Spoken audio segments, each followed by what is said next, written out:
अस्सलाम वालेकुम। सच्ची कहानियाँ। रसूल अकरम सल्लल्लाहु अलैहि वसल्लम और दो ग्रोह मुसलमानों के। एक दिन रसूल अकरम सल्लल्लाहु अलैहि वसल्लम मस्जिद मदीना में दाखिल हुए तो आपकी निगाह मुसलमानों के दो ग्रोह पर पड़ी।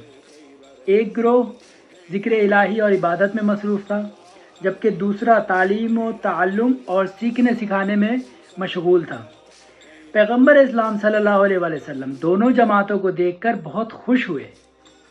अब अपने करीब खड़े हुए असहाब को मुखातिब करते हुए फरमाया, ये दोनों ग्रोह नेक काम में मसरूफ़ हैं और इसमें कोई शक नहीं कि दोनों ग्रोह में शामिल अफराद नेकी और सआदत पर गामज़न हैं। इसके बाद हज़रत सल्लल्लाहु अलैहि वसल्लम अपनी गुफ्तगू का सिलसिला बढ़ाते हुए इरशाद फरमाया, लेकिन मैं लोगों की तालीम और इन्हें अक्लमंद बनाने के लिए भेजा गया हूँ।